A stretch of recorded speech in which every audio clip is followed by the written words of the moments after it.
जानना चाह रहे थे कि आज बड़े पैमाने पर सर्विस प्रोवाइडर के माध्यम से, आउटसोर्सिंग के माध्यम से बड़े पैमाने पर कर्मचारी रखे जा रहे हैं। खासकर बिजली विभाग तो पूरा का पूरा आज उन्हीं के हवाले है। हर विभाग आपका नगर विकास भी आज उन्हीं पर आधारित है। स्वास्थ्य विभाग भी जो बड़े विभाग हैं आज आउटसोर्सिंग के माध्यम से कर्मचारी रखे जा रहे हैं। तो मैंने सरकार से जानना चाहता क्या आप उनके लिए कोई नियमावली बनाने जा रहे हैं? क्या ऐसे लोगों को आप नियमित करने जा रहे हैं? तो सरकार ने जवाब दिया कि नहीं, इसके माध्यम से लिए जाने वाले कर्मी राज्य सरकार द्वारा नियुक्त कर्मी नहीं।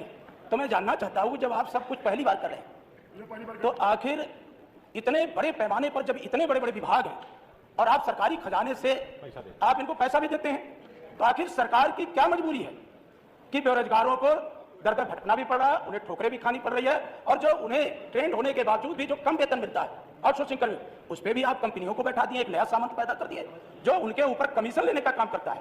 आपकी सरकार तो विद्वता से भरीपूर्ण सरकार है। कौन आपको राय दे रहा है? क्यों ऐसा हो रहा है? समझ से हम सबके परे है। एक तरफ तो आप जो हमें आरक्षण की व्यवस्था दी गई है भारत के संविधान के द्वारा, ये सर्विस प्रोवाइडर कंपनियां उसका पालन भी नहीं करती, और जब आप लेन देन से दूसरी कंपनी को माननीय अध्यक्ष जी मिल जाता है काम, तो हमारा जो कार्यरत कर्मी है उसको आप बड़े बेरहमी से बाहर भी कर देते हैं। तो आखिर जब सरकारी खजाने से पैसा दे रहे हैं तो आखिर इस तरह का माहौल आप क्यों बनाए पड़े हैं? और कमीशन भी ले रहे हैं उनके ऊपर। डॉक्टर लोहिया कहते थे कि इंसान होकर इंसान पर इस तरह का टैक्स, ये पहली बार उत्तर प्रदेश में देखने को मिल रहा है।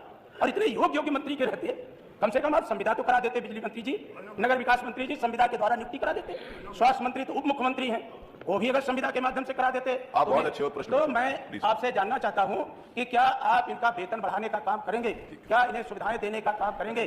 क्या आप इन्हें नियमित करने के लिए सरकार गंभीरता पूर्वक विचार करेगी? ये मेरे 2-3 प्रश्न हैं, मैं इससे सरकार से स्पष्ट उत्तर उम्मीद चाहता हूं। डॉक्टर हृदय नारायण सिंह। मैं आपका आभारी हूं कि 2 साल बीतने के बाद पहली बार यहां पे तारांकित प्रश्न पूछने का अवसर प्राप्त हुआ। बहुत बहुत धन्यवाद आपका।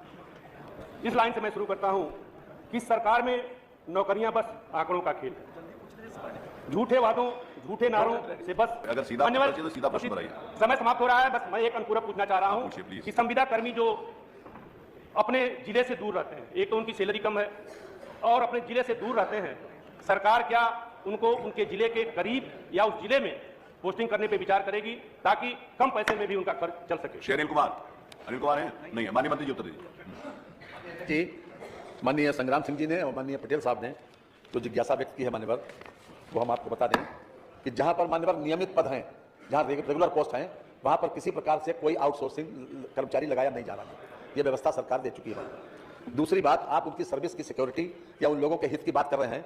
हमने पहले से जो शासनादेश जारी किया है उसके हम 3-4 बिंदु मान्यवर बता दें, तब तक टाइम हो रहा है। ये जेम पोर्टल से उनका सिलेक्शन हो रहा है मान्यवर।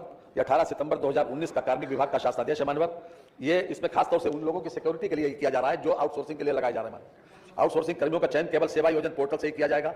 एक बार चयनित आउटसोर्स कर्मी को सेवा प्रदाता स्वयं निकाल नहीं सकता है मान्यवर, उसको निकाला नहीं जाएगा। उक्त व्यवस्था लागू होने से पहले कार्यरत आउटसोर्सिंग कर्मियों को निकाला नहीं जाएगा।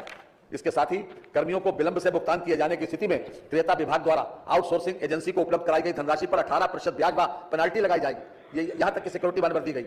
समस्त आउटसोर्सिंग कर्मियों को के पारिश्रमिक का भुगतान उनके ईपीएफ और ईएसआई आदि के मद में कटौती की धनराशि निर्धारित खातों में अनिवार्य रूप से जमा किए जाने में कोई अनियमितता पाए जाने पर विभाग के आहरण और वितरण अधिकारी तथा सेवा प्रदाता का उत्तरदायित्व निर्धारित किया जाएगा। यानी अगर एम्प्लॉयमेंट इंश्योरेंस स्कीम में या जो फंड का व्यवस्था है उसमें अगर किसी प्रकार की कोताही की जाएगी तो उसमें सेवादाता के खिलाफ कार्रवाई करने की व्यवस्था है मान्यवर।